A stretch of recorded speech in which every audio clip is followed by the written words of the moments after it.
شربت الحب كأسا بعد كأس فما نفد الشراب ولا رويت. سلام على عباده الذين اصطفى. أما بعد، أعوذ بالله من الشيطان الرجيم. بسم الله الرحمن الرحيم.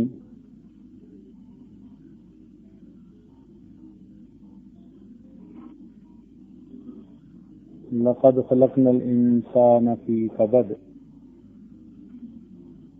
وقال الله تعالى في مقام آخر: أني لا أضيع عمل عامل منكم من ذكر أو أنثى. سبحان ربك رب العزة عما يصفون، وسلام على المرسلين والحمد لله رب العالمين.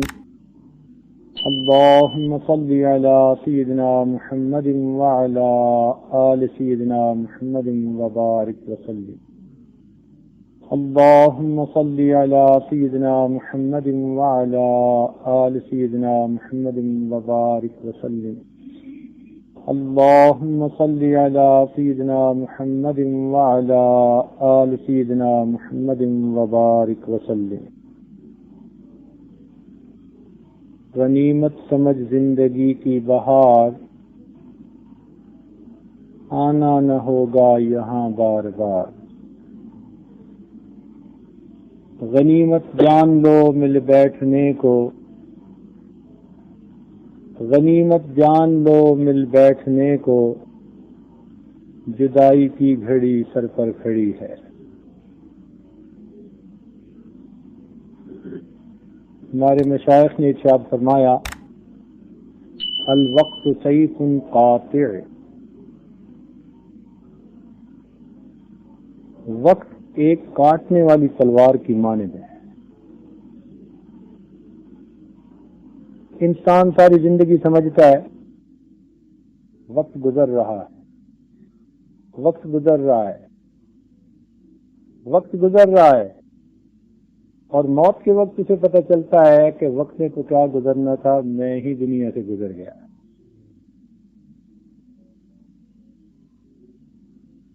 بعض مشائخ نے ارشاد فرمایا: الوقت من ذهب و فضہ. وقت سونے اور چاندی کی دلیوں کی مانند ہے. جیسے انسان سونے چاندی کی قدر کرتا ہے، وقت کی بھی قدر کرنی چاہیے. جن لوگوں نے اپنے وقت کی قدر کر لی انہوں نے اللہ رب العزت کا قرب حاصل کر لیا، اور جو اپنے وقت کو گنوا بیٹھے وہ ہاتھ ملتے دنیا سے چلے گئے. امام شافعی رحمۃ اللہ علیہ فرماتے تھے کہ مجھے صوفیاء کرام کی دو باتوں سے بہت فائدہ ہوا. کہنے والے امام شافعی رحمۃ اللہ علیہ جیسی عبقری شخصیت، علمی شخصیت، وہ فرماتے ہیں کہ مجھے صوفیاء کرام کی دو باتوں سے بہت فائدہ ہوا. پہلی بات کہ صوفیاء کا یہ قول ہے: اگر تم وقت کو نہیں کاٹو گے تو وقت تمہیں کاٹ کے رکھ دے گا. اگر تم وقت کو نہیں کاٹو گے تو وقت تمہیں کاٹ کے رکھ دے گا. اور دوسری بات کہ اگر تم نفس کو حق میں مشغول نہیں کرو گے تو یہ تمہیں جہنم میں دھکا دے دے گا. اگر تم اپنے نفس کو نیکی میں مشغول نہیں کرو گے تو تمہارا نفس تمہیں جہنم میں دھکا دے دے گا. زندگی تو وہی ہے جو اللہ رب العزت کی عبادت میں گزر جائے. ایک بزرگ سے کسی نے کہا کہ حضرت کیسی گزر رہی ہے؟ انہوں نے سے آگے شعر میں جواب دیا. فرماتے ہیں: میری زیست کا حال کیا پوچھتے ہو، میری زیت کا حال کیا پوچھتے ہو، بڑھاپا نہ بچپن نہ میری جوانی، جو چند ساعتیں یاد دل بھر میں گزری، وہی ساعتیں ہیں میری زندگانی۔ بس جو وقت اللہ تعالیٰ کی یاد میں گزر گیا وہ تو زندگی ہے، اور باقی سب کا سب شرمندگی۔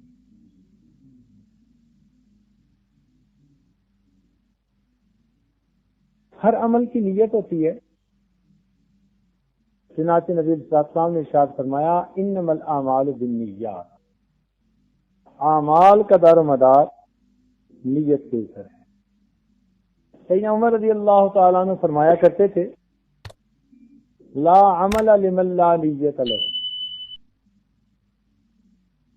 کہ جس بندے کی نیت نہیں اس کا عمل ہی نہیں۔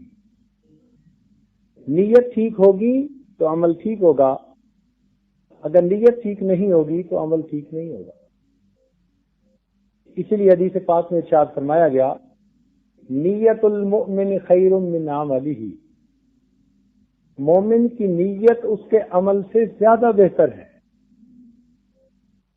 چنانچہ بخاری شریف میں روایت ہے کہ بنی اسرائیل میں قحط پڑا، ایک آدمی نے ریت کے ٹیلے کو دیکھ کر سوچا کہ اگر اتنا آٹا ہوتا میں غریبوں کو خرچ کر دیتا۔ پروردگار عالم نے اسی وقت فرشتے کو حکم دیا اتنا آٹا صدقہ کرنے کا اجر اس کے نام اعمال میں لکھ دیا جائے۔ تو نیت کرنے پر اجر ایک تو اسی وقت مل جاتا ہے۔ علامہ ابن کثیر رحمۃ اللہ علیہ فرمایا کرتے تھے نیت کرنا سیکھو، یہ عمل سے بھی زیادہ اہمیت رکھتی ہے۔ نیت کرنا سیکھو، ہر کام میں نیت کرنی پڑتی ہے۔ ہمارے مشائخ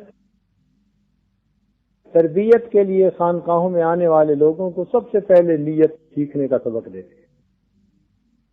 اس لیے بعض بزرگ فرماتے کہ میں نے 8 سال اپنے شیخ کی صحبت میں رہ کر نیت کرنا سیکھا۔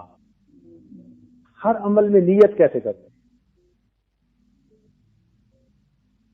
جیسے کہ بزرگ کسی شاگرد کے ہاں گئے، اس نے مکان بنایا تھا، تو فرمایا بھائی یہ آپ نے روشن دان کیسے رکھوایا؟ کہنے لگا جی ادھر سے ہوا آتی ہے، روشنی آتی ہے، میں نے اس لیے رکھوایا۔ فرمان لگے کاش تو نے نیت کرنا سیکھی ہوتی تو نیت یہ کرتا کہ روشن دان اس لیے رکھوا رہا ہوں کہ اس میں سے مجھے اذان کی آواز آیا کرے گی۔ ہوا اور روشنی تو آنی تھی، نیت میں منحصر ہے۔ اگر اس نیت سے روشن دان بنواتا تو اجر بھی مل جاتا، فقط ہوا اور روشنی پر تو وہ اجر نہیں مل سکتا۔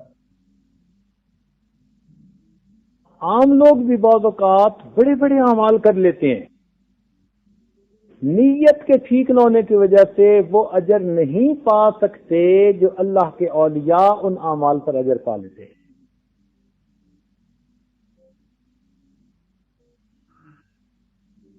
ایک عمل میں کئی نیتیں شامل ہو سکتی ہیں،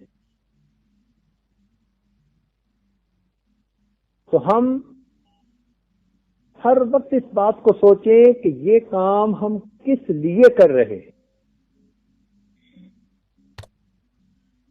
داؤد طائی رحمت اللہ علیہ فرمایا کرتے تھے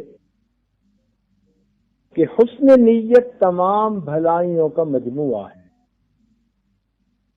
یہ اپنے وقت میں تقویٰ کے پہاڑ سمجھے جاتے تھے۔ امام اعظم ابو حنیفہ رحمت اللہ علیہ کی جو مجلس مشاورت تھی اس کے 40 ارکان میں سے یہ ایک رکن تھے۔ سفیان ثوری رحمت اللہ علیہ فقہا میں سے گزرے ہیں، فرمایا کرتے تھے کہ نیت کی نگرانی کرتے رہا کرو کہ یہ وقت کے ساتھ بدلتی رہتی ہے۔ آدمی کی نیت کسی وقت کوئی ہوتی ہے، کچھ عرصے کے بعد حالات کے مطابق کچھ بدل جاتی ہے۔ تو اس کا مطلب ہے کہ جو عمل کرنا ہے شروع سے لے کے آخر تک ہمیں نیت کو واچ کرنا پڑے گا. یوسف بن اسبات رحمۃ اللہ علیہ یہ ڈاکو تھے. جنید بغدادی رحمۃ اللہ علیہ کی وجہ سے توبہ طائب ہوئے اور پھر اللہ تعالیٰ نے ان کو اولیاء کی صف میں ایک بن نمایاں مقام عطا کیا. فرمایا کرتے تھے کہ نیت کو فاسد ہونے سے بچا لینا لمبی لمبی عبادتیں کرنے پر فضیلت رکھتا ہے.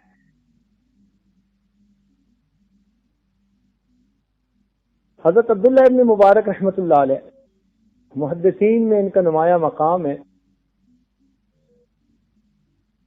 محدثین میں جتنے تعریفی الفاظ اسماء الرجال کی کتب میں ان کے بارے میں کہے گئے ہیں اتنا کسی دوسرے محدث کے بارے میں نہیں کہے گئے. وہ فرمایا کرتے تھے کہ معمولی اعمال حسن نیت کی وجہ سے عظیم الشان بن جاتے ہیں جبکہ عظیم اعمال فساد نیت کی وجہ سے معمولی بن جایا کرتے ہیں.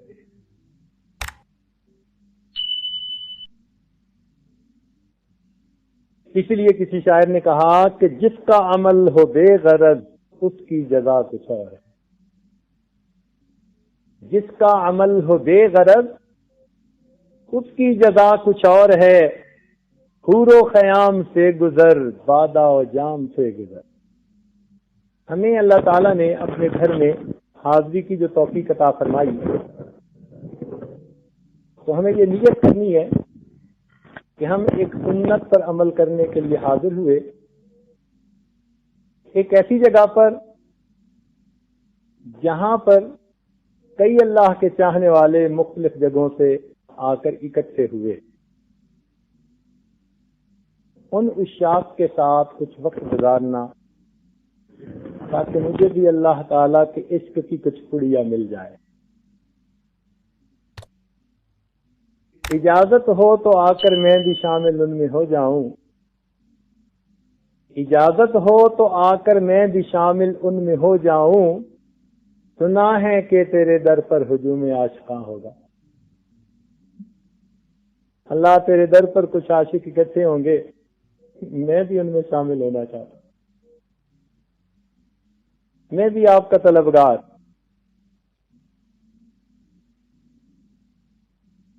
عزیز دوستو کسی کی نظر میں رہنا سیکھو. یہ عمل آج بہت کم ہے کہ کسی کی نظر میں رہ کے انسان کچھ وقت گزارے.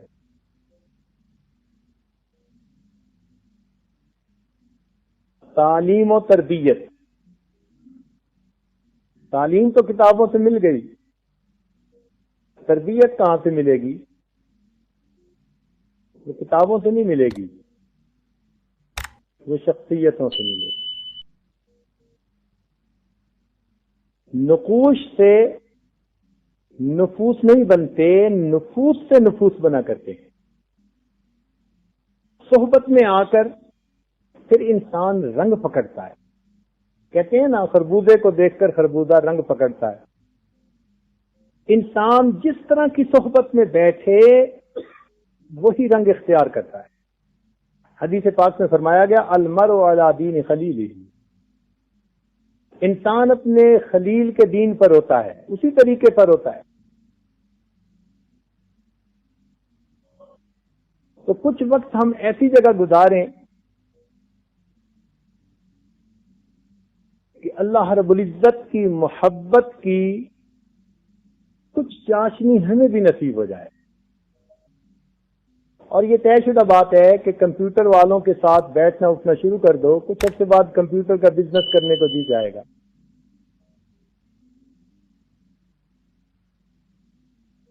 اسی طرح اللہ والوں کے ساتھ اگر بیٹھنا شروع کر دو تو پھر خود بخود اللہ رب العزت کی طلب پیدا ہوگی. اللہ والا بننے کو جی چاہے گا.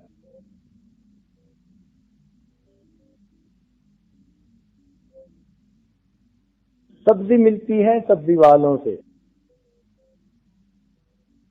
برف ملتی ہے برف والوں سے کپڑا ملتا ہے کپڑے والوں سے اور اللہ ملتا ہے اللہ والوں سے. کیا مطلب؟ وہ ذریعہ بن جاتے ہیں. دیکھیے بارش کون برساتا ہے؟ اللہ. بادل اس کے لیے ذریعہ بن جاتے ہیں. اولاد کون دیتا ہے؟ اللہ رب العزت دیتے ہیں.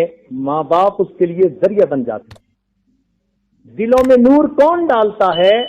اللہ رب العزت ڈالتے ہیں، مگر پیر استاد اس کے لیے ذریعہ بن جاتے ہیں. تو اس لیے ان محفلوں میں جب انسان آتا ہے تو اس کے دل میں اللہ رب العزت کی طرف سے نور ڈالا جاتا ہے. حضرت گنگوئی رحمۃ اللہ علیہ 1 مہینہ حضرت حاجی امداد اللہ مہاجر مکی رحمۃ اللہ علیہ کی خدمت میں رہے تھے. اس 1 مہینے میں ان پر رنگ چڑھ گیا ہے. کچھ لوگ ہوتے ہیں رنگ بیچنے والے، ان کو رنگ ساز کہتے ہیں. کچھ ہوتے ہیں رنگ چڑھانے والے، کپڑے پہ رنگ چڑھانا ہو ان کے پاس لے جائیے، بتا دیجئے، وہ رنگ چڑھا دیں گے. ان کو رنگ ریز کہتے ہیں. کتاب و سنت رنگ ہے، علماء کرام رنگ فروش ہیں، اور مشائخ ادام رنگ ریز ہے، رنگ چڑھا دیتے ہیں. کون سا رنگ؟ صبغۃ اللہ، ومن احسن من اللہ صبغۃ، اللہ کا رنگ چڑھا دیتے ہیں. غفلت بھرے دل کو لے کر سالک آتا ہے اور ان کی صحبت کی برکت سے ذاکر و شاغل بن کر با خدا بن کر واپس جاتا ہے. آنکھوں میں بس گئی ہیں قیامت کی شوخیاں، آنکھوں میں بس گئی ہیں قیامت کی شوخیاں، 2-4 دن رہے تھے کسی کی نگاہ میں. ہمارے علاقے میں ایک بزرگ گزرے ہیں، حضرت خواجہ عبداللہ بہلوی رحمت اللہ علیہ. ان کا درس تفسیر، دورہ تفسیر بڑا معروف تھا. رمضان مبارک میں سینکڑوں علماء ملک کے طول و عرض سے ان کے دورہ تفسیر میں شریک ہونے کے لیے حاضر ہوتے. ان کے ایک تعلق والے عالم تھے، واقعہ خود سنانے لگے کہ میں اپنے شیخ کو ملنے کے لیے گیا. کچھ دیر کے بعد میں نے اجازت چاہی کہ حضرت واپسی ہے، چونکہ درس ہے اور مدرسین کے لیے اسباق کا پڑھانا ضروری ہوتا ہے. میں نے کہا کہ حضرت مجھے اجازت دو، واپس جانے. حضرت نے فرمایا بھئی یہ درس و تدریس تو ساری زندگی کا کام ہے، کچھ دن ہمارے پاس بھی گزار جاؤ. میرے دل میں خیال آیا کہ شیخ نے خود فرمایا ہے چلو میں 3 دن گزار لیتا ہوں. میں نے نیت کر لی. کہنے لگے 3 دن گزار کر جب واپس آیا، میرے دل کی کیفیت ایسی بن چکی تھی کہ آنے والے 3 سالوں میں ایک دن بھی تہجد کی نماز قضا نہ ہوئی. 3 دن کی برکت ہے. 3 دن گزارے اور 3 دن میں وہ روحانی فیض مل گیا کہ 3 سال تک تہجد کی نماز قضا نہیں ہے.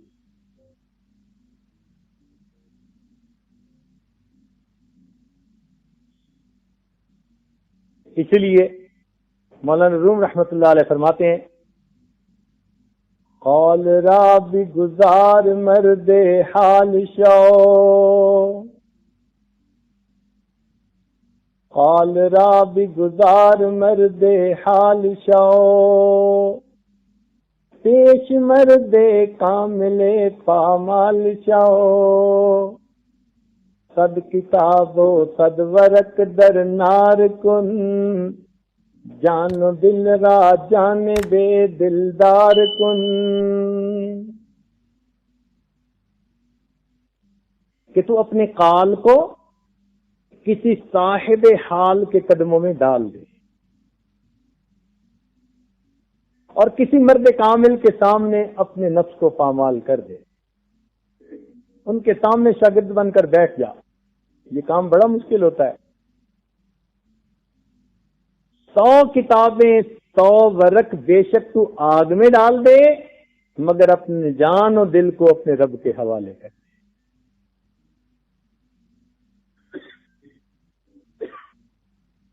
مولانا روم رحمت اللہ علیہ درس دے رہے تھے، شمس تبریز آ گئے، پوچھا مولانا یہ چیز یہ کیا ہے؟ کہنے لگے ای قالس، یہ قال ہے۔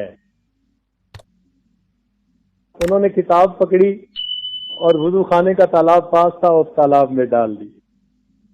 اب مولانا بڑے گھبرائے کہ پرنٹنگ پریس تو تھے نہیں، مخطوطہ کتابیں ہوتی تھی تو پانی میں تو سیاہی گھل کے تو کتاب ختم، تو بڑا پریشان ہوئے۔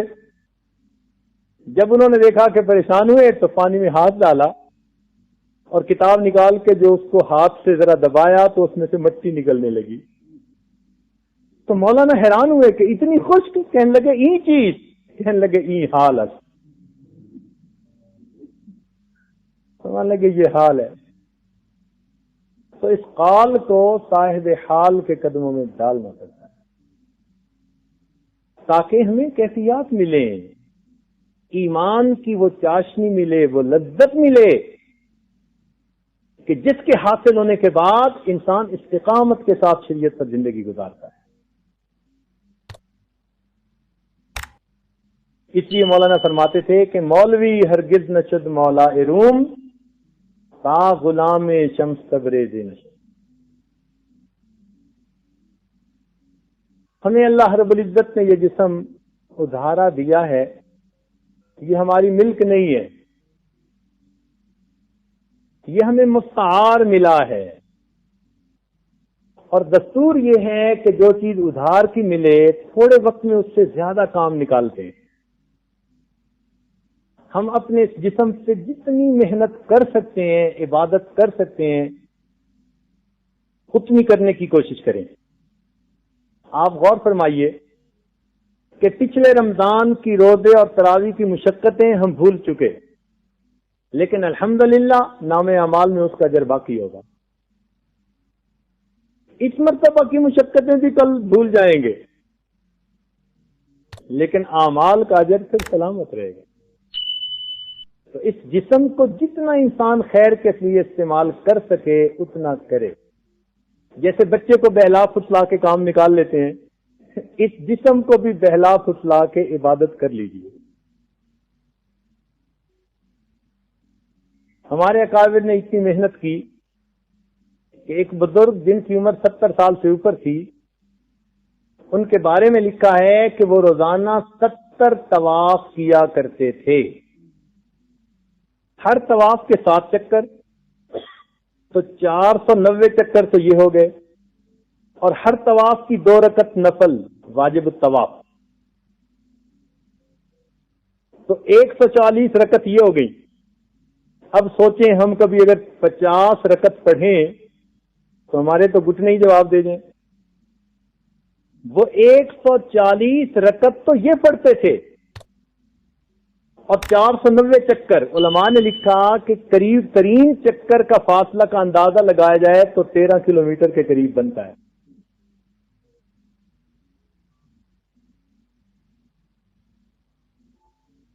اور یہ ان کی زندگی کے اعمال میں سے ایک عمل تھا، باقی اعمال اس کے علاوہ۔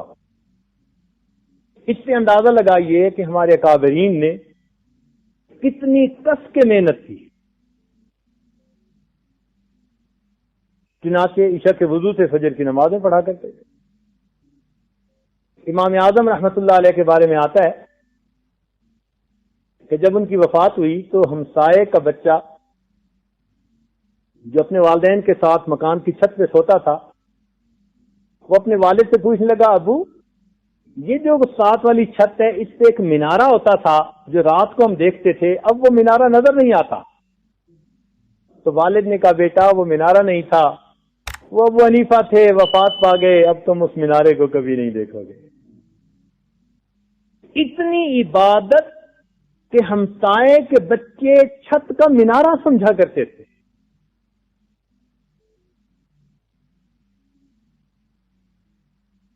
رابعہ بصریہ کے بارے میں کتابوں میں لکھا ہے کہ ایک آدمی دعا کے لیے حاضر ہوا، دیکھا کہ ظہر کی نماز پڑھ رہی ہیں، کہنے لگا تھوڑی دیر بعد آؤں گا، اتنے میں اثر ہو گئی۔ جب اثر پڑھ کے آیا تو دیکھا کہ وہ اپنے وظائف میں بیٹھی ہیں. کہنے لگا فارغ ہو لیں. اتنے میں مغرب ہو گئی. اچھا مغرب کے بعد آؤں گا تو دیکھا وابین میں مصروف ہے. اس کے بعد عشاء کا وقت ہو گیا. عشاء کے بعد آؤں گا دیکھا کہ انہوں نے 2 رکعت کی نیت باندھ لی اور قرآن کی تلاوت کرتے کرتے پوری رات گزار دی. فجر کا ہو گیا وقت ہو گیا. کہنے لگے اچھا میں فجر کے بعد آؤں گا. فجر کے بعد آئے دیکھا کہ اشراق پڑھ رہی ہیں. اشراق کے بعد آئے تو بیٹھے بیٹھے ان کی آنکھ لگ گئی, اونگ آ گئی. تو جب یہ آیا اور اس کی پاؤں کی آہٹ ہوئی تو راویہ بصریہ اٹھ بیٹھی اور دعا کرنے لگی, اللہم انی اعوذ بک من عین لا تشبع من النوم. اے اللہ میں تیری پناہ مانگتی ہوں ایسی آنکھوں سے جو نیند سے بھرتی نہیں ہے. ساری رات عبادت میں گزار دی, بیٹھے بیٹھے اونگ آ گئی تو دعا مانگ رہی ہے, اے اللہ میں تیری پناہ مانگتی ہوں ایسی آنکھ سے جو نیند سے بھرتی نہیں ہے. ہمارا سونے کا کیا حال ہے؟ اتنا وقت کا خیال رکھا کہ ممشاد دنوری رحمت اللہ علیہ نے دیکھا ایک بزرگ کو کہ خشک ستو پھانک رہے ہیں. حضرت پانی ملا کے کھا لیں, آسانی ہوتی ہے. بھائی میں نے حساب لگایا, پانی ملا کے کھانے سے اتنا وقت زیادہ لگتا ہے کہ جس میں انسان 70 دفعہ سبحان اللہ پڑھ سکتا ہے, 20 سال سے خشک ستو پھانک لیتا ہوں, جو وقت بچتا ہے اس میں 70 مرتبہ سبحان اللہ پڑھ لیتا ہوں. ہم نے کبھی سوچا کہ ہم بھی اس طرح اپنا وقت زندگی کا بچا سکتے ہیں؟ امام راضی رحمت اللہ علیہ فرماتے تھے, واللہ انی اتاسف, اللہ کی قسم مجھے افسوس ہوتا ہے اس وقت پر جو میرا کھانے میں گزر جاتا ہے کہ اس وقت میں کتاب کا مطالعہ نہیں کر سکتا. کھانے کے وقت پر افسوس ہوتا تھا.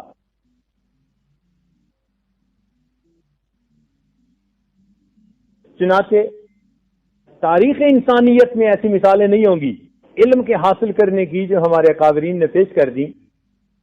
امام محمد رحمت اللہ علیہ ایک جگہ سے دوسری جگہ درس دینے جاتے تھے, وقت کم تھا تو لوگوں نے سواری کا بندوبست کر دیا کہ حضرت آپ پہنچ جایا کریں.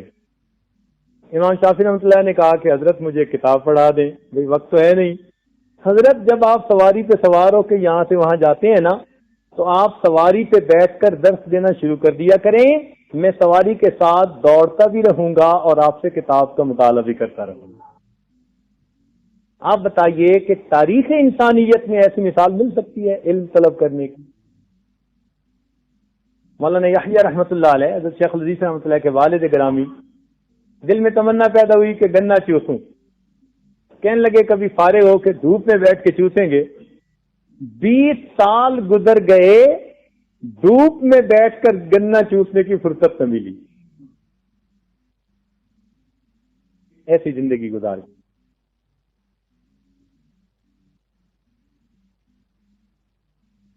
تو ہم اپنے وقت کی قدر کریں,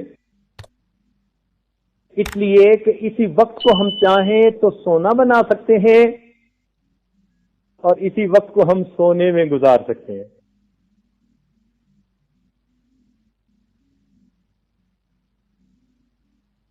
جو باتیں کہی جائیں ان کو دل کے کانوں سے سنیں. عام طور پر انسان ایک کان سے سنتا ہے, دوسرے سے نکال دیتا ہے, یا سن کے محسوس کرتا ہے کہ مجھے یاد ہو گئی اور 24 گھنٹے بھی یاد نہیں رہتی. ایسے احباب کے جو بات جلدی بھولتے ہوں, بہتر ہے کہ وہ کچھ کاغذ پہ ہنٹس لکھ لیا کریں, اور جن کو یاد رہتا ہے وہ بھی لکھ لیں تو زیادہ اچھا ہے. اس لیے کہ یہ مستقل اپنے پاس ایک ریکارڈ بن جاتا ہے, اور آدمی بعد میں کسی وقت اگر اس کا مطالعہ کرے تو محفل کی برکتیں پھر سے تازہ ہو جاتی ہیں. ہم نے اپنے مشائخ کی خدمت میں کتنے علماء کو یہ کام کرتے دیکھا. کاغذ قلم ان کے پاس, جب بھی کوئی بات شیخ سے سنتے اس کو قلم بند کرتے. یہ قلم بند کرنا ایک بہت اچھی عادت ہے. بہت قیمتی قیمتی باتیں ہم نے سنی ہوتی ہیں, مگر محفوظ نہ کر سکنے کی وجہ سے ہم ان کو بھول کر محروم ہو چکے ہوتے ہیں. اور پھر یہ کتابیں باتیں کچھ ایسی بھی ہوتی ہیں جو کتابوں سے نہیں ملتی، وہ سینوں سے سینوں میں منتقل ہوتی ہیں اور انسان کو سننے میں مل جاتی ہیں. یہ صحبتی علم ہوتا ہے، اور پھر اس کے کہنے والے بھی دنیا سے چلے جاتے ہیں.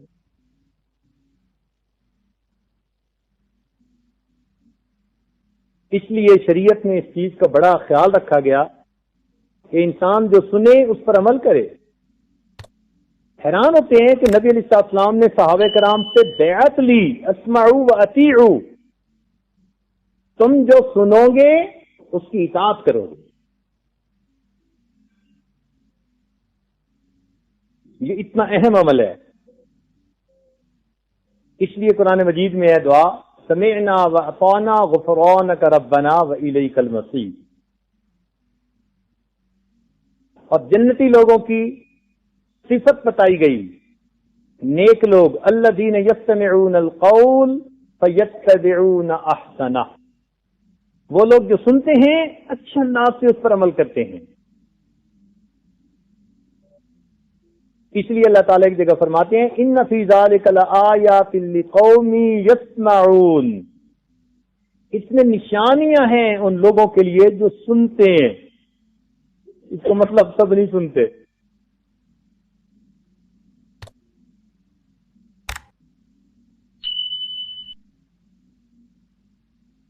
قرآن مجید میں اللہ تعالیٰ ارشاد فرماتے ہیں وَلَوْ أَرَادَ اللَّهُ خَيْرًا لَأَسْمَعَهُمْ، اگر اللہ تعالیٰ ان کے ساتھ خیر کا ارادہ کرتا ان کو سننے کی توفیق دے دیتا.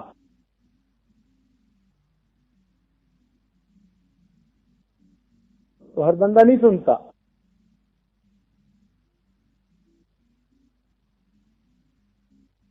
تو سننا، اچھا سننے والا ہونا، یہ بھی ایک صفت ہے. خاص طور پر جب آپ ان مجالس میں بیٹھیں تو قرآن پاک میں ترتیب بتائی گئی،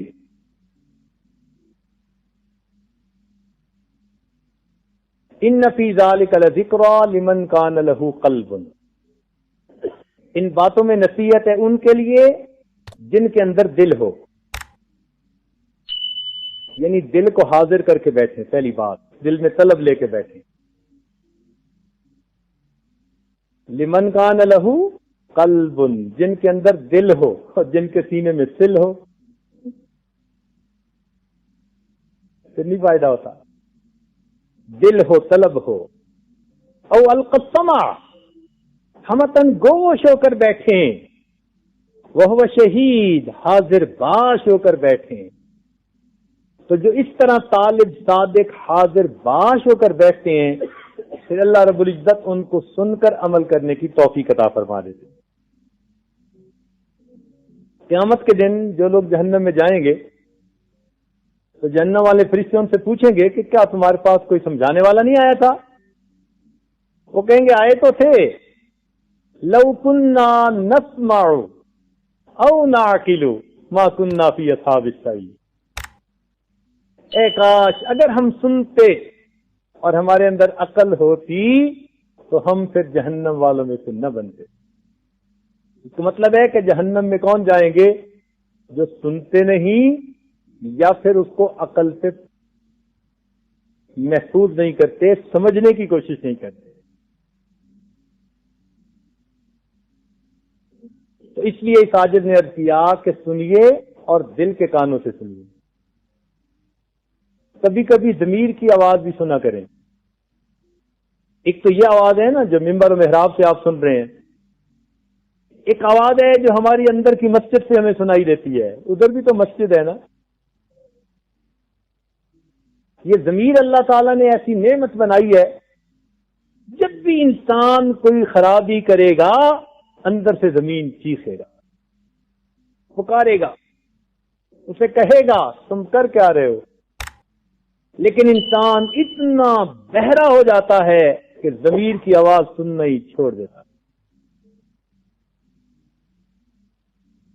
تو ہم اس آواز کو بھی سنا کریں کہ اندر والا میں کیا کہہ رہا ہے. ہم یہ عمل اللہ کے لیے کر رہے ہیں یا واہ واہ کے لیے کر رہے ہیں. اندر سے ہمیں پوری رپورٹ ملتی ہے. بل الانسان علی نفسہ بصیرہ ولو القی معاذیرہ. بہرحال اعتکاف کے دوران چند باتیں توجہ طلب ہیں. ہمارے مشائخ نے کہا کہ 4 چیزوں میں مجاہدہ کرنا ہوتا ہے. ایک، قلت کلام، کم بولنا. زیادہ بولنا مرض ہے، کم بولنا صفت ہے. نبی علیہ الصلوۃ والسلام اتنا کم بولتے تھے کہ جہاد کا خطبہ نبی علیہ السلام نے دیا اور 200 سے کم الفاظ، یعنی 200 سے کم الفاظ میں جہاد کا خطبہ نبی علیہ السلام نے دیا. اتنے تھوڑے الفاظ میں اتنا زیادہ پیغام پہنچا دیا جاتا ہے. اور ایک خطبہ نبی علیہ الصلوۃ والسلام کا ایسا ہے کہ جو 1 منٹ میں انسان پڑھ سکتا ہے، مستقل خطبہ. اس کو کہتے ہیں دریا کو کودے میں بند کرنا. اور ہماری تو 200 الفاظ کے ساتھ تمہید بندتی ہے.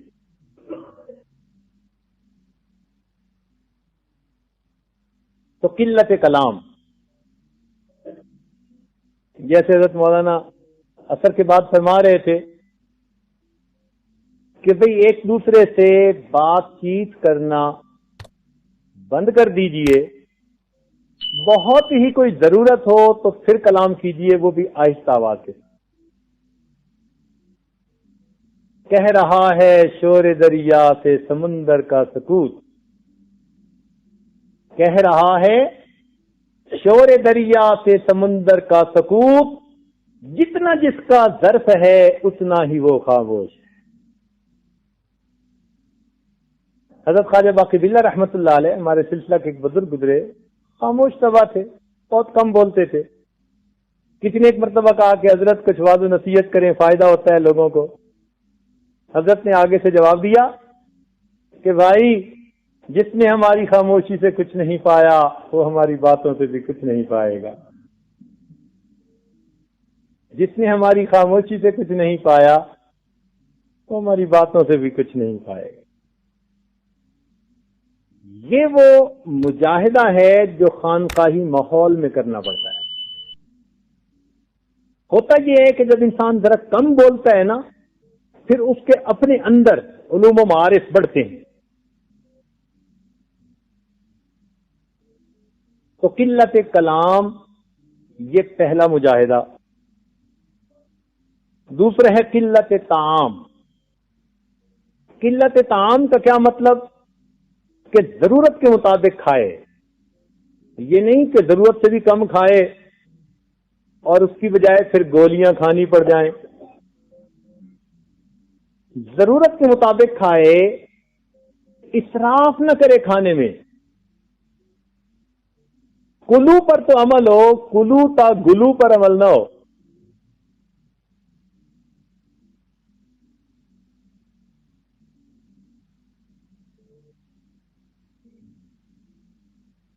تو ضرورت کے مطابق کھانا، اتنا نہ کھائے کہ کھانے کے بعد پھر بے اختیار پڑ جائے.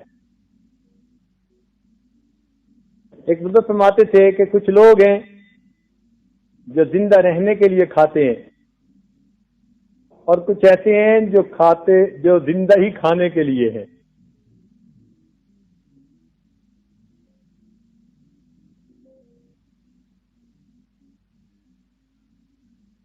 یہ نعمت قلت طعام والی ہمیں روزہ سے نصیب ہو رہی ہے. آج کل روزہ رکھتے ہیں نا تو قلت طعام پر خود بخود عمل ہو رہا ہے. خانقاہی ماحول میں پہنچ گئے تو قلت کلام پر بھی عمل ہو جائے گا. تیسری چیز ہے قلت منام، تھوڑا سونا. تھوڑا سونا سے کیا مراد؟ کہ ضرورت کے مطابق سوئے.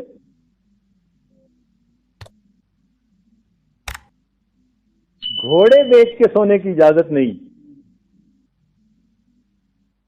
اور یہ طے شدہ بات ہے کہ جو انسان ڈٹ کے کھائے گا وہ جم کے سوئے گا.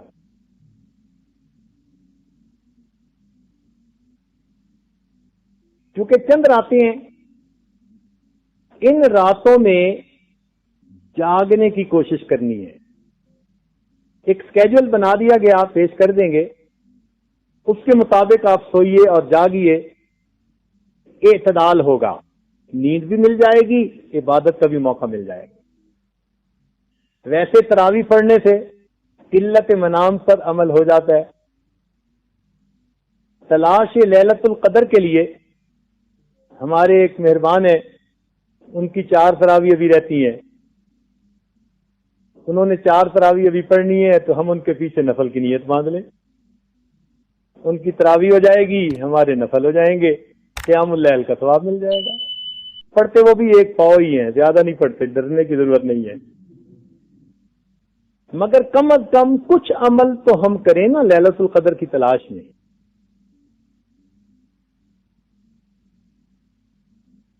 جب نیند آئے نا اور آنکھیں نیند کو ترسیں تو وہ خوش ہونے کا وقت ہوتا ہے. کیوں؟ اللہ تعالیٰ قرآن مجید میں فرماتے ہیں فَلَا تَعْلَمُ نَفْسٌ مَّا أُخْفِيَ لَهُم مِّن قُرَّةِ أَعْيُنٍ. کوئی جی نہیں جانتا کہ ہم نے ان نیکوکاروں کی آنکھوں کی ٹھنڈک کے لیے کیا تیار کر رکھا ہے. اب یہاں ایک سوال پیدا ہوتا ہے کہ دل کی ٹھنڈک کیوں نہیں کہا؟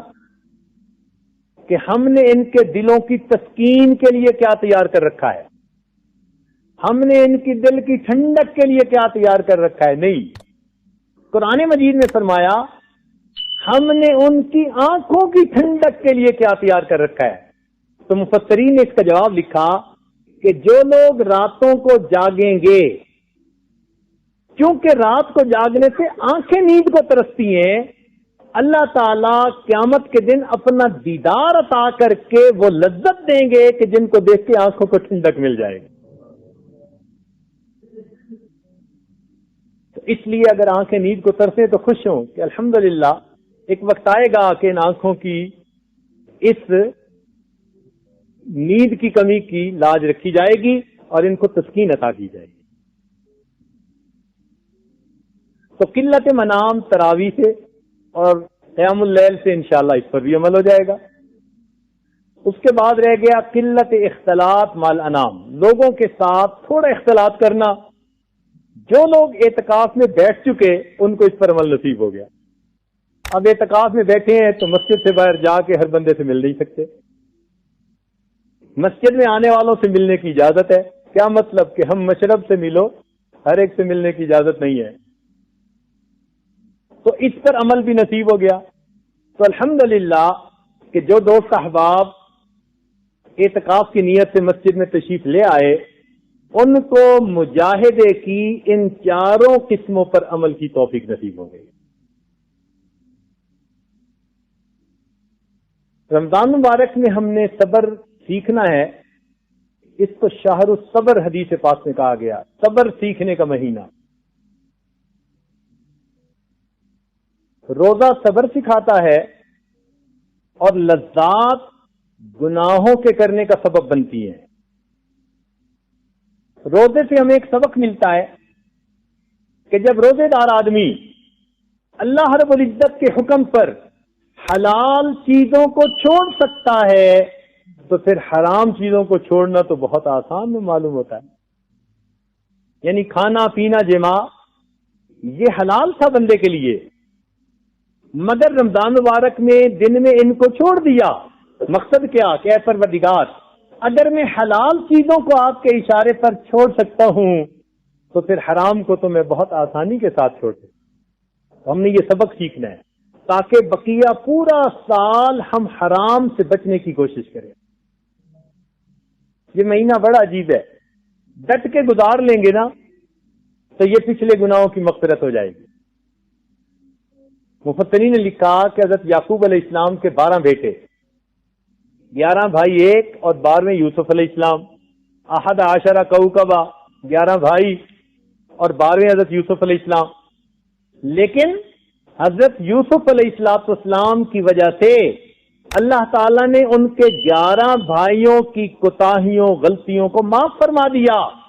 بالکل اسی طرح رمضان المبارک کا مہینے کی مثال یوسف علیہ السلام کی سی ہے، اور ہمارے باقی 11 مہینوں کی مثال یوسف علیہ السلام کے بھائیوں کی سی ہے۔ اس مہینے کو اچھا گزاریں گے، اللہ اس کی برکت سے 11 مہینوں کے گناہوں کو معاف فرما دے۔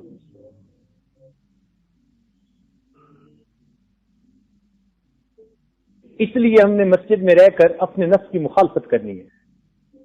دل چاہے گا بولیں، حالات حاضرہ، اچھا آپ آئے ہیں فلاں جگہ سے تو کیا حالات ہیں؟ گپے مارنے کو دل کرتا ہے، اور انسان اس کو سمجھتا ہے کہ ہم تو اچھی باتیں، نیک باتیں کر رہے ہیں، اس میں مت الجھیے، اس لیے کہ وقت کم ہے۔ اس وقت کو اپنے پروردگار سے باتوں میں گزاریے۔ لوگوں سے باتیں کرنے کے لیے گھر بہترین جگہ تھی، اب جس کے گھر میں آ بیٹھے ہیں حق بنتا ہے اسی سے باتیں کریں۔ اس لیے جتنا وقت ملے تلاوت قرآن میں خرچ کیجیے۔ تلاوت قرآن پاک کرنے والا بندہ اپنے پروردگار کے ساتھ ہم کلامی کر رہا ہوتا ہے۔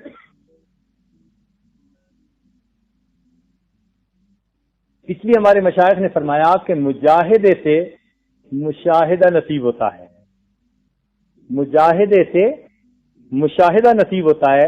اور مجاہد کون ہوتا ہے؟ حدیث پاک میں فرمایا المجاہد من جاہد نفسہ فی طاعت اللہ۔ مجاہد وہ ہوتا ہے جو اللہ تعالیٰ کی اطاعت کے معاملے میں اپنے نفس کے ساتھ مجاہدہ کرے۔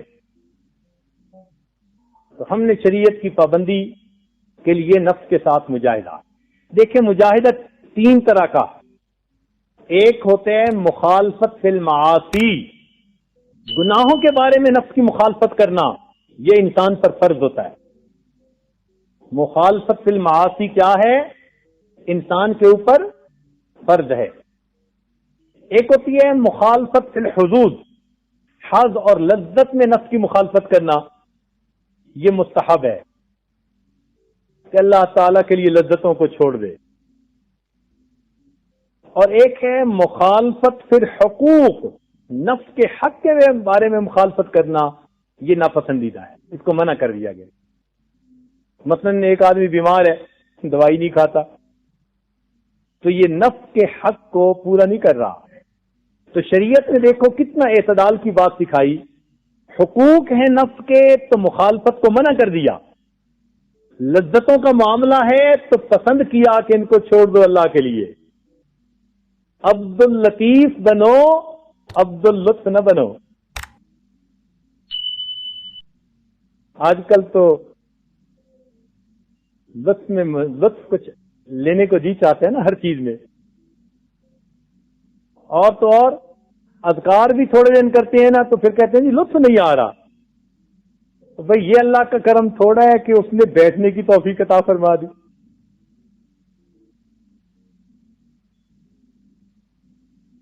اعتکاف عقوق سے ہے، اس کا مطلب ہوتا ہے کسی جگہ جم جانا، بیٹھ جانا، رک جانا، اپنے آپ کو پابندی میں رکھ لینا۔ تو معتکف آدمی اپنے اوپر گویا پابندیوں کو لاگو کر لیتا ہے۔ یہ ایک سنت عمل ہے مگر علل کفایہ ہے کہ پورے محلے میں سے اگر ایک بندہ بھی بیٹھ جائے گا تو سارے محلے والوں کی طرف سے یہ سنت ادا ہونے کا ذریعہ بن جائے گا۔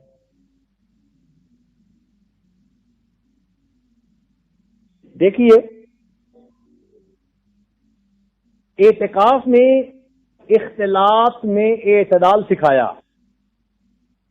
مسجد میں آنے والوں سے تو ملاقات کر سکتے ہو، لیکن باہر جا کر لوگوں سے ملاقات نہیں کر سکتے۔ پھر اور زیادہ اعتدال دیکھیے کہ اعتکاف والے کو رات میں کلو وشربو پر تو عمل کا حکم دیا، مگر پابندی لگا دی ولا تباشروہن، بیویوں کے ساتھ ملاقات کی اجازت نہیں۔ وجہ کیا ہے کہ کلو وشربو کا تعلق ضرورت کے ساتھ ہے، اور ضرورت کی حد ہوتی ہے، اور بیوی کے ساتھ اختلاط کا تعلق لذت کے ساتھ ہے۔ شہوت کے ساتھ ہے اور شہوت کی کوئی حد نہیں ہوتی. تو لذتوں اور شہوتوں کو تڑوا دیا اور ضرورتوں کا لحاظ فرما لیا. اگر چاہتے تو کھانے پینے سے بھی روک سکتے تھے، مگر یرید اللہ بکم اليسر ولا یرید بکم العسر. دیکھیے لذتوں کو فقط چھڑوا دیا، یہ اللہ تعالیٰ کی غیرت کا معاملہ ہے. آئے میرے گھر میں بیٹھے ہو اور پھر ولا تباشرہن پر عمل نہیں کر پاتے، تو اس کو منع کر دیا.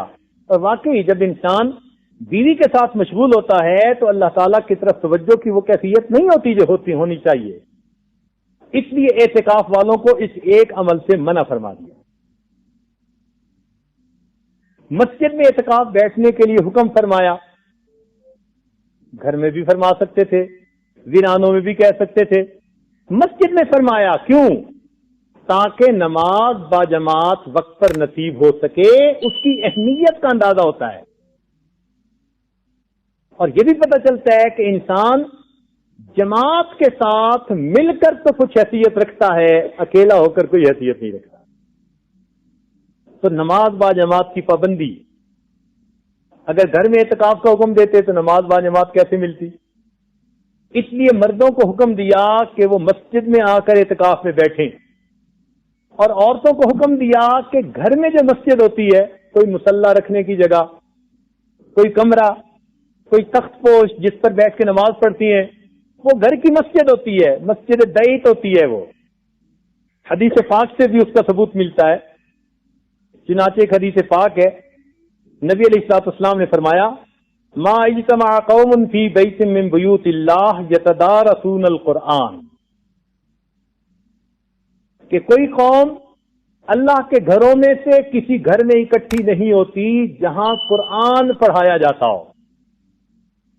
حضرت احمد ثانی رحمۃ اللہ فرماتے ہیں کہ اس حدیث پاک سے یہ معلوم ہوتا ہے کہ مسجدیں تو اللہ کے گھر ہیں ہی صحیح، حدیث پاک کے مطابق جہاں قرآن پڑھایا جاتا ہے اللہ تعالیٰ ان کو بھی بیت اللہ میں شامل فرما رہے ہیں.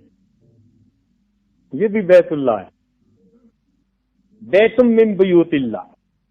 تو معلوم ہوا کہ گھر کا وہ تخت پوش، وہ مصلی جہاں عورتیں قرآن پڑھتی ہیں، نماز پڑھتی ہیں، وہ ان کے لیے مسجد کا حکم ہے، گھر کی مسجد ہے وہ. لہذا عورتوں کو کہا کہ تم گھر کی مسجد میں اعتکاف بیٹھو، اور مردوں کو کہا کہ تم محلے کی مسجد میں اعتکاف میں بیٹھو. اجر دونوں کو برابر ملے گا.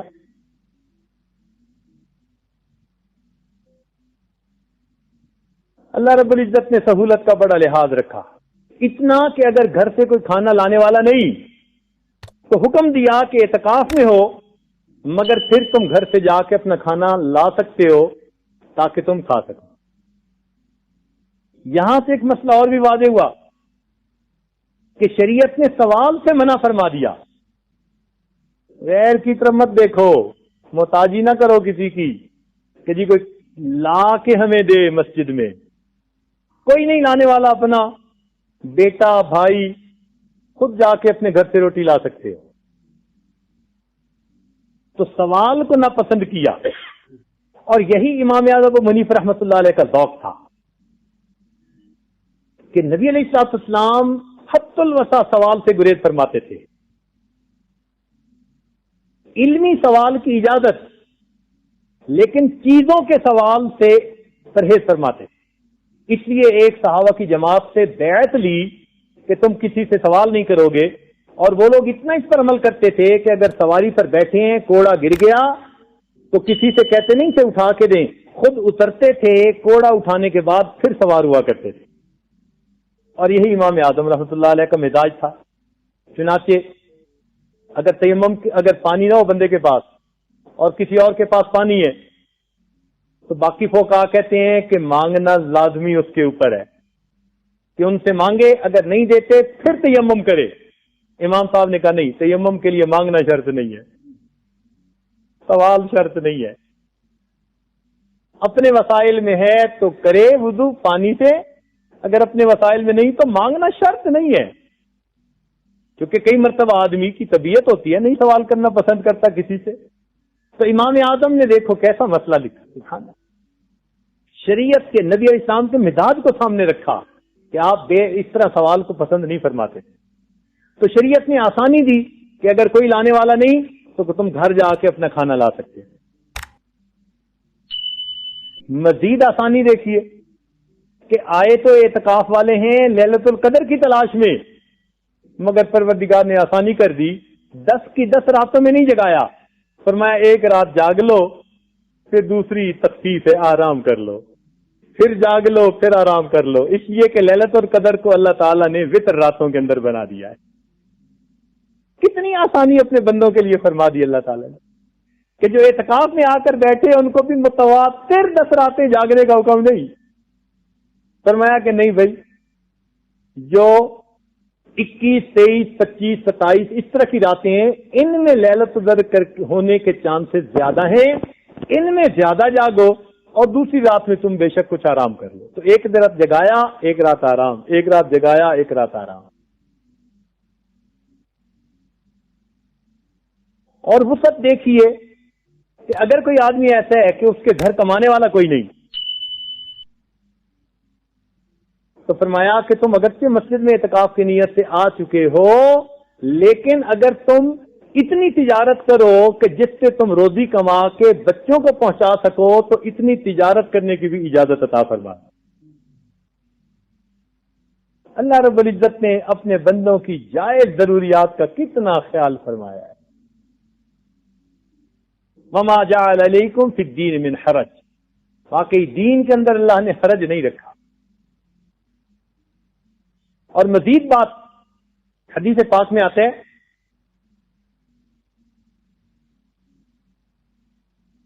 کہ جو اعتکاف میں بیٹھنے والا ہوتا ہے، وَيُجْزَى لَهُ مِنَ الْحَسَنَاتِ كَعَامِلِ الْحَسَنَاتِ، مسجد میں اعتکاف بیٹھنے کی وجہ سے وہ نیکیاں جو وہ پہلے کرتا تھا اب نہیں کر پاتا، بن کیے اللہ اس کے نام اعمال میں وہ نیکیاں لکھوا دیتے ہیں. مثلا یہ اعتکاف میں ہے، ایک آدمی کوئی فوت ہو گیا، اب محلے والوں نے جنازہ پڑھا، اگر یہ نہ اعتکاف میں ہوتا تو یہ بھی جنازہ پڑھتا. چونکہ اعتکاف میں ہے اور پڑھنے کی عادت تھی، دن پڑھے اللہ اس کے نام اعمال میں اجر لکھوائیں گے. کوئی بیمار ہے، اگر یہ اعتکاف میں نہ ہوتا تو عیادت کے لیے جاتا، اب اعتکاف میں ہے نہیں جا پا رہا، دن گئے اللہ تعالیٰ اس کا اجر لکھوائیں گے.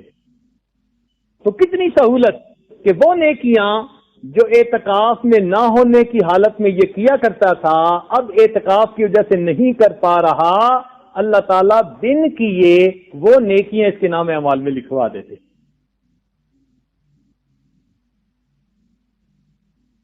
اور یہ بھی ذہن میں رکھیے کہ اللہ تعالیٰ امیر اور مامور کو پسند کرتے ہیں. اگرچہ ہم اعتکاف میں آئے ہیں مگر امیر کے تحت وقت گزاریں گے تو اس کا فائدہ زیادہ. علماء نے لکھا ہے کہ حضرت موسیٰ علیہ السلام بھی اللہ کے پیغمبر ہیں اور حضرت ہارون علیہ السلام بھی اللہ کے پیغمبر ہیں، مگر دونوں میں سے اللہ نے ایک کو امیر بنایا، دوسرے کو مامور بنا دیا. اس سے بڑی مثال اور کیا ہو سکتی ہے کہ اللہ تعالیٰ اس کو پسند فرماتے ہیں. حدیث پاک میں آتا ہے کہ جس بندے نے 40 دن اللہ کے لیے خوب ڈٹ کر عبادت کی، اللہ تعالیٰ اس کے قلب سے حکمت اور علم کے معرفت کے چشمے نکال دیتا ہے.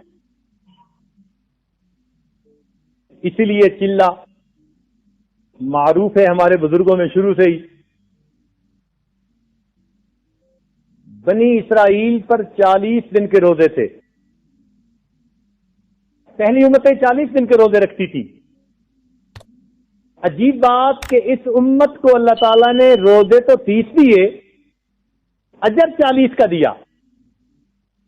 ایک عجیب علم نکتہ، اللہ تعالیٰ نے امت محمدیہ پر مہربانی فرما دی کہ روزے فرض کتنے فرمائے؟ 30 دن کے، مگر اجر کتنا دیا؟ 40 دن کا. وہ کیسے؟ وہ ایسے کہ آخری 10 دنوں میں جو اعتکاف کو سنت بنا دیا، اعتکاف والے چونکہ دن میں بھی معتکف ہوتے ہیں رات کو بھی معتکف ہوتے ہیں، ان کی رات کے دنوں کو رات کو بھی شامل کر کے 30 دن تو یہ ہو گئے، یعنی 20 دن ہو گئے رمضان کے، اور 10 دن کے دن اور راتیں ان کو علیحدہ علیحدہ گنے تو 20 دنوں کے برابر وہ گئی. چنانچہ معتکف 1 مہینہ روزے رکھے گا، 10 دن اعتکاف کرے گا، اللہ اس کی برکت سے 40 دن روزہ دار رہنے کا اجر عطا فرما دے۔ تو اعتکاف کی برکت سے اس امت کو 30 دن کے روزوں پر 40 کا اجر عطا فرما دی، گویا ان کی راتوں کو بھی شامل فرما لیا رمضان کے دنوں کی مانند۔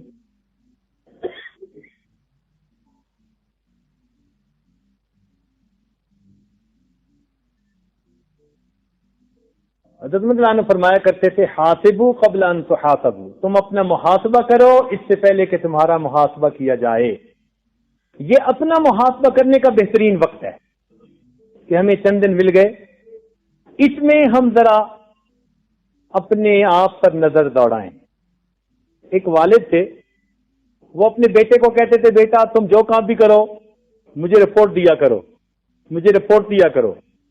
وہ بیٹا چند دن تو ہر کام کی رپورٹ دیتا رہا، چند دن کے بعد تنگ آ کے کہنے لگا کہ ابو ایک مصیبت ہے، ہر کام چھوٹا بڑا آپ کو آ کے رپورٹ کرنا۔ والد کہنے لگے بیٹا تجھے مشقت میں ڈالنا مقصد نہیں تھا، اتنا سمجھانا مقصد تھا کہ جن کاموں کا حساب تم مجھے دینا مشکل سمجھ رہے ہو، جب اللہ تعالیٰ کو دینا پڑے گا پھر تمہارا کیا بنے گا۔ بھائی اتنا سبق سکھانا تھا کہ اگر مجھے حساب دینا تمہیں اتنا مصیبت نظر آتا ہے تو پھر قیامت کے دن جب اللہ تعالیٰ کے سامنے حساب دو گے تو پھر تمہارا کیا بنے۔ دیکھیں ہمارے مشائخ اس طرح اپنے بچوں کی تربیت فرماتے تھے۔ ہم دوسروں کی اچھائیوں پہ نظر رکھیں، اپنی برائیوں پہ نظر رکھیں، اپنے عیبوں پر نظر تو عاجزی پیدا ہوگی، دوسروں کی اچھائیوں پہ نظر تو ان کے ساتھ حسن ظن پیدا ہوگا، اور تعدیل ارکان کے ساتھ نماز پڑھیں۔ یعنی ان دنوں میں جو نمازیں ہم پڑھیں نا، تعدیل ارکان کے تسلی کی رکعتیں پڑھیں، بس یہ سمجھیں کہ اللہ تعالیٰ نے موقع تو عطا فرمائی دیا، کیا بھاگی دوڑی کی نمازیں۔ تو ان دنوں میں تسلی کی چند رکعت پڑھنے کی کوشش فرمائیں اور اپنے نامے اعمال میں تسلی کی چند رکعتیں پڑھنا لکھوا جائیں سکون کے ساتھ۔ اسی لیے پہلے سالوں میں تہجد صبح پہلے ہوتی تھی، کھانا بعد میں ہوتا تھا، اور کئیوں کو فکر لگی رہتی تھی کہ پتہ نہیں سحری ملے گی یا نہیں ملے گی، تو ہم نے اس سال اپنا معمول بدل کے سحری پہلے کر دی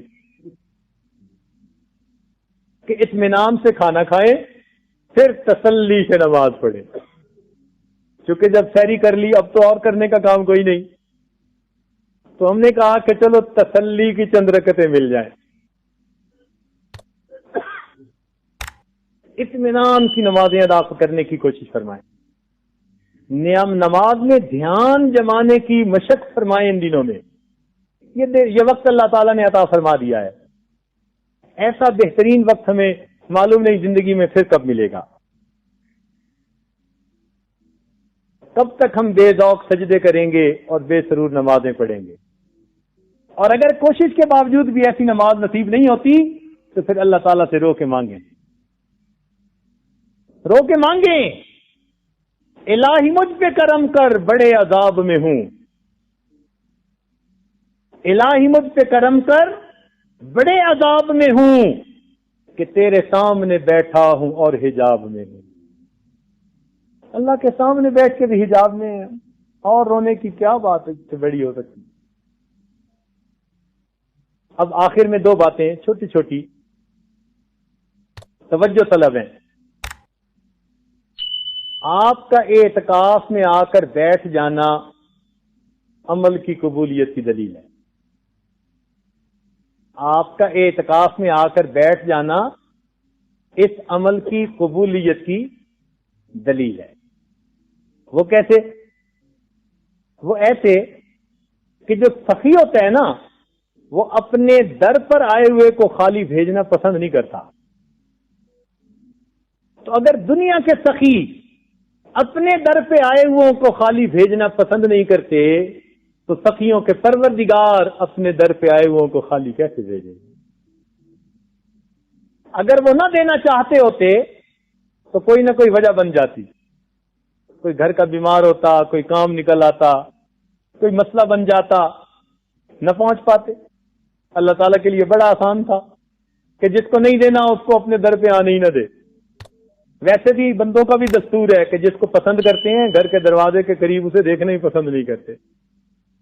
گھر میں بلانا تو دور کی بات ہوتی ہے، گھر میں اسی کو بلاتے ہیں کہ جس سے ان کو محبت ہوتی ہے، پیار ہوتا ہے، اپنا سمجھتے ہیں۔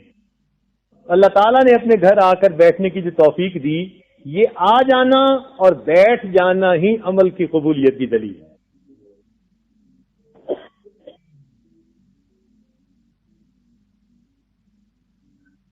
ایک اور بات بڑی مزے کی، رابعہ بصریہ، ذرا علمی نقطہ ہے، سمجھنے کی کوشش فرمائیے گا۔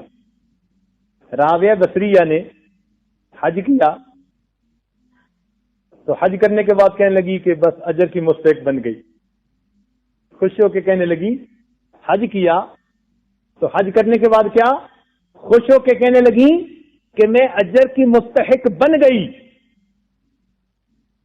کسی نے کہا وہ کیسے؟ کہنے لگے کہ اول تو مجھے حج کرنے کا اجر ملے گا، اول تو مجھے حج کرنے کا اجر ملے گا، اور اگر نہ ملا تو یہ تو میرے لیے بڑی مصیبت ہے، اور مومن کو مصیبت پر بھی اجر ملا کرتا ہے۔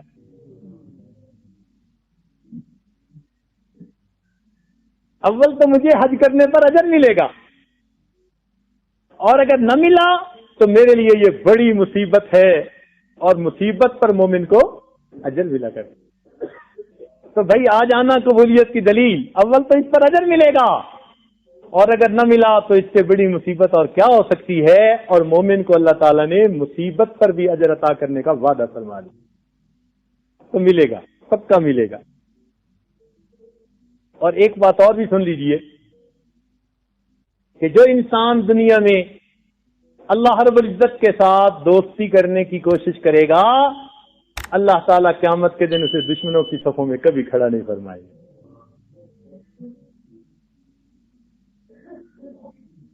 جب کسی کے گھر جاتے ہیں تو اس کو منانے کے لیے جاتے ہیں نا، دوست سمجھ کے جاتے ہیں نا۔ تو جو اعتکاف میں آ کر بیٹھے ہیں یا اعتکاف والوں کے محفلوں میں شامل ہونے کے لیے مقامی حضرات آ جاتے ہیں، وہ بھی اس اجر میں شریک ہو جاتے ہیں۔ ہم رجال لا یشقی جلیسہم، حدیث پاک سے ثابت ہوتا ہے کہ کچھ ایسے لوگ ہوتے ہیں، جماعت کے مجمع ہوتے ہیں کہ ان کے پاس بیٹھنے والا بھی بدبخت نہیں ہوتا، اس کو بھی اجر ملتا ہے۔ تو اس لیے اللہ رب العزت سے اجر کی پکی امید رکھیے۔ ہم نے دنیا میں بہت دوستیاں بنائی، کیا نتیجہ پایا؟ بس اب یہ سمجھیں کہ ہم یہاں اس لیے آئے ہیں کہ اب ہم اللہ تعالیٰ سے اپنا دوستی کا تعلق بنانا چاہتے ہیں۔ فکر دنیا کر کے دیکھی، فکر عقبا کر کے دیکھ، فکر دنیا کر کے دیکھی، فکر عقبا کر کے دیکھ، چھوڑ کر اب فکر سارے ذکر مولا کر کے دیکھ۔ فکر دنیا کر کے دیکھی، فکر عقبا کر کے دیکھ، چھوڑ کر اب فکر سارے ذکر مولا کر کے دیکھ۔ کون کس کے کام آیا، کون کس کا ہے بنا، سب کو اپنا کر کے دیکھا، رب کو اپنا کر کے دیکھ۔ اب تک ہم اوروں کو اپنا بناتے پھرے، اب اللہ تعالیٰ کو بنانے کا وقت ہے۔ اس لیے یہ 10 دن اپنے رب کو منائیے۔ جو گناہ کر کے ہم اللہ تعالیٰ کو ناراض کرتے رہے، ان گناہوں کو ہم چھوڑیں، اپنے رب سے معافی مانگیں۔ تنہائی کے اوقات میں، رات کی تنہائیوں میں اپنے رب کے سامنے سجدہ روز ہو کے دعا مانگیں، ہاتھ پھیلا کے دعا مانگیں۔ جو آدمی کسی کے دروازے کی دہلیز پکڑ کے بیٹھ جاتا ہے، کھٹکھٹاتا رہتا ہے، آخر دروازہ کھولنے والا کھول دیا کرے۔ تو معتکف اللہ رب العزت کے در کی چوکھٹ پکڑ کے بیٹھنے والے کا دوسرا نام۔ معتکف کون ہوتا ہے؟ اللہ تعالیٰ کے در کی چوکھٹ پکڑ کے بیٹھنے۔ جب چوکھٹ پکڑ کے بیٹھ ہی گئے، انشاءاللہ دروازہ کھلے گا، اللہ تعالیٰ کی رحمت ہوگی، ہم امید کرتے ہیں کہ پروردگار عالم ہم عاجز مسکینوں کا یہاں حاضر ہونا قبول فرمائیں گے اور ہمیں اپنی رحمتوں میں سے حصہ عطا فرمائیں گے. اگرچہ ہم اس اہل تو نہیں ہیں، مگر پروردگار کے ہاں قابلیت نہیں، قبولیت کا معاملہ ہے. ایک طرف ڈر بھی بڑا لگتا ہے کہ قابلیت ہمارے اندر نہیں ہے، مگر امید بھی بڑی لگتی ہے.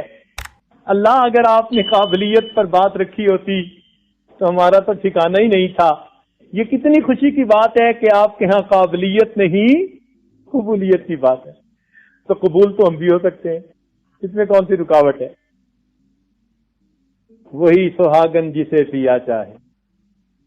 تو اس لیے دعا مانگیے کہ پروردگار عالم ہمیں اپنا بنا لے اور ہماری زندگی میں ایک نیکی والا انقلاب پیدا فرما دے، اور ہم جن گناہوں کی نحوست میں زندگی گزارتے آئے ہیں اللہ تعالیٰ ان نحوستوں سے ہمیں محفوظ فرما دے اور نیکی کاری پرہیزگاری کی زندگی کے ساتھ واپس لوٹائے. وآخر دعوانا ان الحمدللہ رب العالمین. دعا سے پہلے چند منٹ کے لیے مراقبہ کر لیجئے، آنکھوں کو بند کر لیجئے، سر کو جھکا لیجئے. دنیا اور جو کچھ دنیا میں ہے اس سے ہٹ کٹ کے اللہ تعالیٰ کی یاد میں ڈوب جائیے. انسان جب اپنے اندر جھانکتا ہے اسے اپنی اصل تصویر نظر آتی ہے. نیچے دیکھیے.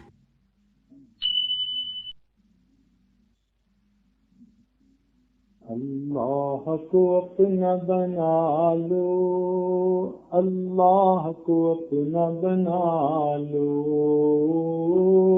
اللہ کو اپنا بنا لو. یہ زندگی ایک مہلت ہے، روٹے ہوئے رب کو منا لو،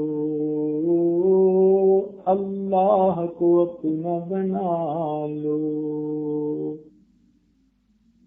اللہ کو اپنا بنا لو، اللہ کو اپنا بنا لو، اللہ کو اپنا بنا لو. اب سب رشتوں کو چھوڑو، اللہ سے رشتہ جوڑو. اب سب رشتوں کو چھوڑو، اللہ سے رشتہ جوڑو. ہر غیر سے اب ہٹ کٹ کے اللہ سے لو لگا لو، اللہ کو اپنا بنا لو، اللہ کو اپنا بنا لو، اللہ کو اپنا بنا لو، اللہ کو اپنا بنا لو. اللہ سے غفلت کیسی، اللہ سے دوری کیسی، اللہ سے غفلت کیسی، اللہ سے دوری کیسی.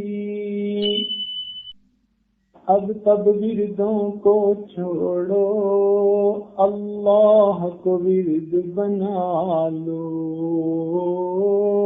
اللہ کو ورد بنا لو.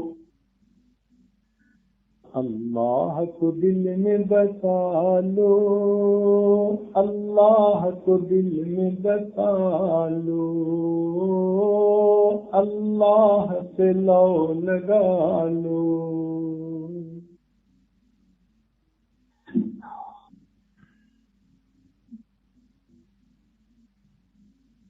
لا الہ الا اللہ محمد رسول اللہ. دعا کیجئے. سبحان ربی العلی الوهاب. اللهم صل علی سیدنا محمد وعلی آل سیدنا محمد وبارک وسلم. ربنا ظلمنا انفسنا وان لم تغفر لنا وترحمنا لنكونن من الخاسرین. اے مالک، ہم آپ کے عاجز مسکین بندے ہیں، ہمارے گناہوں کو معاف فرما، ہماری خطاؤں سے درگزر فرما، ہمارے عیبوں کی پردہ پوشی فرما. اے مالک، ہمارا یہاں حاضر ہونا قبول فرما. اے اللہ، ہم بگڑے ہوئے ہیں، ہماری اصلاح فرما. غفلت میں پڑے ہوئے ہیں، حضوری نصیب فرما. میرے مولا، ہم بکھرے ہوئے ہیں، ہمیں جمعیت نصیب فرما. اللہ ہم دنیا کے متوالے بنے پھرتے ہیں، ہمیں اپنا عاشق و صادق بنا۔ رب کریم ہمارے ساتھ رحمت کا معاملہ فرما، ہمارے دلوں کو ذاکر بنا، ہمیں اپنی محبت کی چاشنی نصیب فرما۔ اے اللہ ہمیں مقام احسان والی نمازیں نصیب فرما۔ اللہ عمر بڑھتی جا رہی ہے، وقت گزرتا جا رہا ہے، ہم کب تک غفلت کی نمازیں پڑھتے پھریں گے؟ اے مالک قرآن پڑھتے ہیں، حلاوت محسوس نہیں ہوتی۔ رب کریم تیرے در پر آ کر بیٹھے ہیں، تیرے در کے سائل ہیں، اے مالک رحمت فرما دیجئے، ہمیں ایمان حقیقی کی حلاوت نصیب کر دیجئے۔